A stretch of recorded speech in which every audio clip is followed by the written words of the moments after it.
কেতিয়াবা এনেকুৱা হয় কিবা এটা বস্তু নাপাওঁ বুলি ভাবাৰ পিছত যেতিয়া বস্তু পোৱা যায় সেই বস্তুটো ইমান বেছি ছাৰপ্ৰাইজ হৈ যায় নহয় মোৰ কাৰণে বহুত বেছি আজি পিছে ৰাতিপুৱাৰ পৰা ভাবি আছিলোঁ যে এডাল কপৌফুল ক'ৰবাত পালে ভাল আছিলে পিছে আমাৰ ঠিটি বাই আমাৰ কাৰণে কপৌফুল লৈ আহিছে আৰু কেনেকৈ লুকাই লৈ আহিছে তাই দেখাইছে তাই বোলে গাটো বেয়া লাগিছে বৰষুণত তিতি কপৌফুল ছিঙিছে আৰু তাইকে মোকে একে নিচিনা লাগে নেকি বাৰু আমাৰ মানে এদিন দেখাৰ পিছত মানুহবিলাকে তাই আৰু মোৰ নামটোৱে চেঞ্জ কৰি দিয়ে মোৰ নাম তাই কৰি দিয়ে তাইৰ নাম মোৰ কৰি দিয়ে আৰু আজি আমাৰ বিহু আছিলে ইফালে আকৌ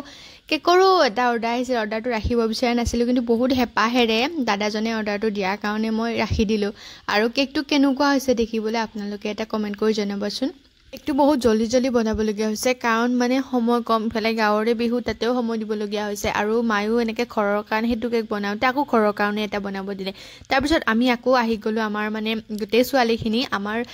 বেজ বনাবলগীয়া হৈছে 50টাৰো অধিক নিজৰ হাতৰ বিদ্যাটো এৰি দিবতো নোৱাৰি সেইকাৰণে আমি সকলোৱে লগাই ভাগে মিলি বেজ বনাবলৈ ধৰিছোঁ ইফালে বহুতখিনি গধূলি হৈছে আমি আকৌ ওলাই মেলি চাদৰ মেখেলা পিন্ধি আহিব লাগিব তাৰপিছত এনেকৈ এইখিনি কাম কৰি থাকোঁতে খুৰা এজনে গৈ আমাক চাহ দিলে চাহটো খাই ল'লোঁ আকৌ নেক্সট এটা ভিডিঅ'ত লগ পাই আছোঁ আপোনালোকক এতিয়া বাই বাই